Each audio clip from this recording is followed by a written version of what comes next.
ए काफिले वालों तुम इतना भी नहीं समझे, लूटा है तुम्हें रहजन ने रहबर के इशारे पर। नेशनलिज्म, राष्ट्रवाद और देशभक्ति के बाजार में एक नया कारोबारी आया है। नाम है कंगना रनावत। जब एक जालिम राजा मुल्क पर हुकूमत करता है तो पूरे देश को नफरत और जुल्म के नंगे नाच में झोंक दिया जाता है। राजा से भारी भरकम इनाम का वादा मिलने पर जमीर बेच चुकी कुछ लालची औरतें सड़कों पर नाचती हैं राजा की वाहवाही में, और राजा के वजीर के चमचे ताली बजाकर इस तमाशे को देशभक्ति और राष्ट्रवाद बताते हैं। जनता बेचारी अपनी इस बर्बादी को जश्न समझकर मगन रहती है। चंद महीनों पहले नई नवेली राष्ट्रवादी बनी कंगना रनावत शिवसेना के चीफ और महाराष्ट्र के मुख्यमंत्री की कुर्सी पर बैठे उद्धव ठाकरे के साथ तू तड़ाक कर रही हैं। मुंबई के जिस फिल्म इंडस्ट्री में शिव सैनिकों का दबदबा माना जाता है, वहां बाहर से आई एक फिल्मी हीरोइन किसी शिव सैनिक को नहीं, सीधे उनके मुखिया को ललकार रही है। उन्हें बाबर बताते हुए मुंबई को पीओके यानी पाकिस्तान ऑक्युपाइड कश्मीर और महाराष्ट्र को पाकिस्तान बता रही हैं। दूसरी तरफ कंगना के ऑफिस के 2 शीशे टूटते ही गोदी मीडिया के राष्ट्रवादी एंकरों को फ्रीडम ऑफ एक्सप्रेशन की याद आ रही है। 50 से ज्यादा मुसलमानों का देश की कैपिटल दिल्ली में दंगे भड़काकर बेदर्दी से करे गए कत्ल पर खामोश रहने वाली झूठी, मक्कार, दोगली मीडिया कंगना के ऑफिस के शीशे टूटने पर स्टूडियो में बैठकर बदले की भावना का मतलब समझा रही है। जालिम जुल्म और फेमिनिज्म पर लेक्चर दे रही है।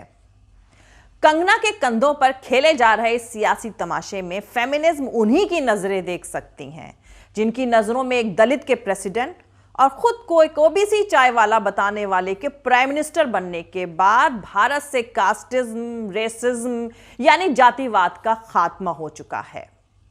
ऐसे ही कमजोर नजर रखने वालों के लिए Kangana true symbol of feminism यानी नारीवाद की सच्ची मिसाल हो सकती हैं, क्योंकि उनकी नजरों में मोदी सरकार के खिलाफ आवाज बुलंद करने वाली औरतें रावण की बहन शूर्पणखा हैं, अर्बन नक्सली हैं, शाहीन बाग पर प्रोटेस्ट करने वाली औरतें मुफ्त की बिरयानी खाने की लालची मजदूरनें हैं, सड़कों पर भाजपा सरकार की पुलिस से लाठियां खाने वाली जेएनयू, एएमयू और जामिया की लड़कियां प्रोस्टिट्यूट हैं। ऐसे ही दोगले लोगों के लिए कंगना का ऑफिस मंदिर है और मुंबई पीओके है यानी पाकिस्तान ऑक्युपाइड कश्मीर है। महाराष्ट्र उनके लिए पाकिस्तान है। महाराष्ट्र के चीफ मिनिस्टर बाबर हैं और यह पूरा तमाशा कोई मजाक नहीं बल्कि बीजेपी का सत्ता की ऊंचाइयों को हासिल करने का परखा हुआ फॉर्मूला है और उनके सपोर्टर्स की हकीकत है। यह सारी आइडियोलॉजी सत्ता की सीढ़ियों पर आराम से चलने के लिए बिछाई गई मखमली कारपेट है, जिन पर चलते हुए नेताओं को अपना वक्त गुजारना है, आराम करना है, दौलतें लूटनी है और डेमोक्रेसी को अपनी एनार्की, अनकॉन्स्टिट्यूशनल और गुंडागर्दी भरी जिंदगियों को लेजिटिमेसी, वैधता दिलाने के लिए इस्तेमाल करते रहना है। यानी क्रोनोलॉजी एकदम साफ है कि हिंदुओं को मुसलमानों से डराओ और अपने खिलाफ की सरकार को पाकिस्तानी सरकार बताओ। जहां भाजपा की सरकार ना हो उसे पीओके कहो। यहां तक कि अपने खिलाफ खड़े रहने वाले हिंदुओं को ही मुसलमान और पाकिस्तानी बताओ। ऐसा लगता है जैसे इनकी नजर में मुसलमान इंसान नहीं है और पाकिस्तान कोई मुल्क नहीं है। तो आपको बता दूं कि दुनिया का जो भी नेता या दल ये कहता है कि फलाना कम्युनिटी, ग्रुप या मजहब के लोग देश के लिए खतरा हैं, उनकी नजर उस कम्युनिटी या दूसरे मजहब के मानने वाले उन लोगों पर भी एक ना एक दिन पड़ेगी जो उनकी इस हरकत पर चुप थे या खुद को बचाने के लिए उनके साथ हो गए थे, क्योंकि रिलीजियस हिस्टीरिया की सनक ऐसी ही होती है। इंसान हो, कम्युनिटी हो या सियासी दल हो, रिलीजियस या मजहबी सनक और नफरत की सियासत तमीज और टॉलरेंस छीन लेती है। दरअसल रिया के मुद्दे पर मीडिया ट्रायल कराकर भाजपा को जो मकसद हासिल करना था वो अधूरा रह गया है। उन पर पहले मर्डर या खुदकुशी के लिए उकसाने का इल्जाम लगाया गया, लेकिन जेल उनको गांजा रखने के इल्जाम में भेजा गया। उम्मीद है उनको कुछ हफ्तों में जमानत मिल जाएगी और रिया के साथ करी गई तमाशे की ये तपिश बेअसर हो जाएगी। लेकिन मोदी सरकार को तो भारत की आवाम को बिजी रखने के लिए नया तमाशा चाहिए, इसलिए कंगना रनावत जैसी सदाबहार तमाशेबाज को अमित शाह ने वाई ग्रेड की सिक्योरिटी देकर मैदान में उतारा है। पिछले महीनों में कंगना ने यह साबित कर ही दिया है कि वो किसी भी मौसम में देश के लोगों का असल मुद्दों से ध्यान भटकाकर उनको एंटरटेनमेंट देने में एक्सपर्ट हैं और भाजपा के लिए राष्ट्रवाद की पिच पर बैटिंग करने के लिए तैयार हैं। सरहद पर लगातार झड़पें हो रही हैं, इकोनॉमी का जनाजा उठ चुका है, करोड़ों लोग बेरोजगारी के दलदल में धंसते जा रहे हैं, करोड़ों की तादाद में भारतीय गरीबी रेखा के नीचे गिर चुके हैं। देश की जनता का ध्यान इन मसलों की तरफ ना जाए, इसका ठेका अब कंगना रनावत को भाजपा ने दे दिया है। तो दोस्तों, पिछले कुछ दिनों से जारी कंगना का हाई वोल्टेज तमाशा एक वेल प्लान्ड सियासी खेल है, जिसके जरिए भाजपा एक नहीं कई सियासी मकसद हासिल करना चाहती है। पर भाजपा के चाणक्य का यह दांव शायद उल्टा पड़ रहा है। सब बताऊंगी, लेकिन उससे पहले जो लोग मेरे इस चैनल पर नए हैं वो हमारा YouTube channel political Tamasha with doctor Arshi को सब्सक्राइब करके वहां पे लगी बेल आइकॉन को जरूर दबा दें, ताकि आपको हमारे आने वाले हर वीडियो की अपडेट्स मिलती रहे। और दोस्तों, अगर आपको हमारा काम पसंद आता है, हमारे वीडियोस पसंद आते हैं, तो www.patreon.com/Dr Arshi Khan पर जाकर डोनेट करके आप हमारे काम को सपोर्ट कर सकते हैं। तो चलिए शुरू करते हैं। तो दोस्तों, सबसे पहले सवाल ये उठता है कि क्या वाकई कंगना के पास इतनी हिम्मत है कि वो शिवसेना के चीफ को ललकार सके, और वो भी इतनी बदतमीजी से? तो इसका जवाब अगर आप खुद ढूंढने भी जाएंगे तो शायद जवाब आपको ना में ही मिलेगा। मुंबई की फिल्मी दुनिया में माफिया राज चलता है, राजनेताओं का दखल रहता है। ऐसा कहा जाता है कि शिवसेना का तो बेस ही महाराष्ट्र है। ऐसे में वहां रहकर शिवसेना के मुखिया को कंगना के ललकारने के पीछे सीधी बात यही समझ में आती है कि कोई बड़ी ताकत उसके साथ खड़ी है। और जाहिर सी बात है, ये ताकत वही है जिसने कंगना को वाई ग्रेड की सिक्योरिटी दी है। इसमें सबसे चौंकाने वाली बात यह है कि पिछले एक हफ्ते से चल रहे इस तमाशे में शिवसेना कंगना के बयानों को इतनी ज्यादा तवज्जो क्यों दे रही है। इस सवाल के जवाब में अगर मैं आपसे कहूं कि कंगना की इस तरह की बयानबाजी से शिवसेना को भी फायदा मिल रहा है, तो आप चौंक जाएंगे। लेकिन चौंकने की जरूरत नहीं है, क्योंकि यही हकीकत है। दरअसल कंगना ने जब मुंबई को पीओके यानी पाकिस्तान ऑक्युपाइड कश्मीर से मिलाया, उस वक्त मुंबई से भाजपा के एमएलए राम कदम और भाजपा के एक्स स्पोक्स पर्सन अवधूत वाघ जैसे लीडर्स सोशल मीडिया पर कंगना के सपोर्ट में कूद पड़े। लेकिन ट्विटर पर आमची मुंबई वाला हैशटैग वायरल हो गया।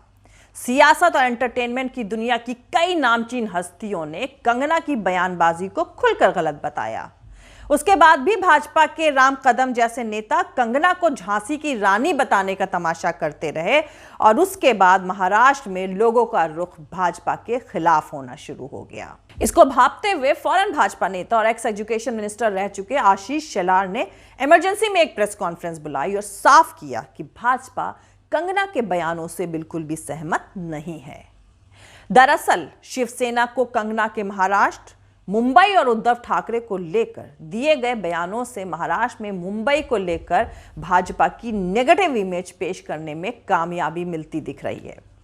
और अगर भाजपा की इमेज मुंबई में खराब होती है, तो इससे फायदा शिवसेना को मिलने वाला है, क्योंकि मुंबई महानगर पालिका के चुनाव ज्यादा दूर नहीं है। ऐसे में अगर भाजपा की मुंबई को लेकर पीओके वाली इमेज बनी रहती है, तो इसका फायदा शिवसेना को ही मिलेगा।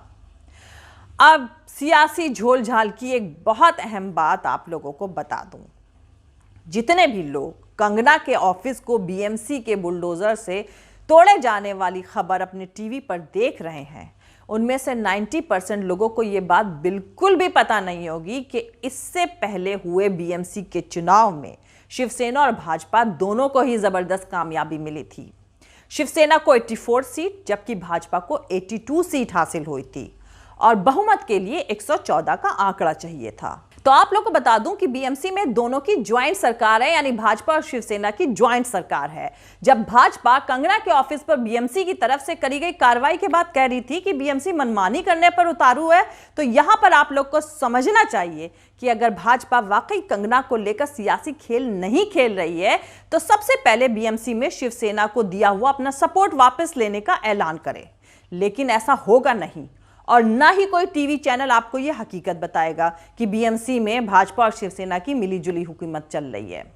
कुल मिलाकर कहा जाए तो अगर भाजपा चाहती तो कंगना के ऑफिस से बुलडोजर क्या एक भी परिंदा नहीं टकरा सकता था। लेकिन दोस्तों, आप लोगों को असल मुद्दों से भटकाकर खेला जा रहा ये सियासी तमाशा एक सर्कस है। जी हां, आपका दिल बहलाने के लिए। लिंग्विस्टिक और रीजनल आइडेंटिटी का महाराष्ट्र में हमेशा से एक संजीदा मसला रहा है। ऐसे में कंगना के बयानों ने शिवसेना को इन पर अटैकिंग रुख अपनाने का मौका दे दिया है। इसीलिए संजय रावत ने कहा कि उद्धव ठाकरे के लिए कोई भी ऐसा बोलने की हिम्मत नहीं कर सकता है जब तक कि उसे पीछे से सियासी सपोर्ट ना मिल रहा हो। महाराष्ट्र आज कोरोना, रोजगार, विदर्भ में बाढ़, कोंकण, निसर्ग तूफान की वजह से आई तबाही जैसे मसलों से जूझ रहा है, लेकिन लोकल और नेशनल मीडिया में सिर्फ कंगना और शिवसेना पर चर्चा हो रही है। जाहिर सी बात है, शिवसेना को इससे फायदा हो रहा है। लोगों का ध्यान असल मुद्दों से हटकर कंगना के तमाशे पर लगा हुआ है और महाराष्ट्र विधानसभा के मॉनसून सेशन में 7 और 8 सितंबर 2020 का दिन तो सिर्फ कंगना और अर्नब गोस्वामी के मसलों पर चर्चा करते हुए ही निकल गया। कोरोना और बाकी मसलों पर कोई बात ही नहीं हो पाई। इसी तरह का फायदा दिल्ली में मोदी सरकार को भी मिल रहा है। अब आते हैं कि इस खेल के पीछे सियासी मकसद पर। तो जानकारों के मुताबिक कंगना का तमाशा भाजपा की सरपरस्ती में चल रहा है। ये एक सियासी खेल है जिसका मकसद महाराष्ट्र की ठाकरे सरकार को सत्ता से विदा करना है, पर उनका यह दांव फेल होता नजर आ रहा है। दरअसल महाराष्ट्र की सियासत सुशांत मामले से लेकर कंगना तक जिस तरह से बीजेपी और शिवसेना आमने सामने आए हैं, उससे दो बातें तो साफ हो जाती हैं। पहली ये कि बीजेपी और शिवसेना के बीच किसी भी तरह की सुलह की उम्मीद हमेशा के लिए खत्म हो गई है, और दूसरी ये कि उद्धव सरकार में शामिल शिवसेना, एनसीपी और कांग्रेस के लिए ये एक सबक है कि वो अपने आपसी मसलों को छोड़कर इकट्ठे रहें। इन तीनों दलों को इस बात का एहसास हो चुका है कि भाजपा उनकी सरकार को गिराने के लिए कुछ भी कर सकती है, और ऐसे में अगर उनको अपने सियासी वजूद को बचाए रखना है तो मिलकर रहना ही होगा, वरना सरकार गिरते देर नहीं लगेगी।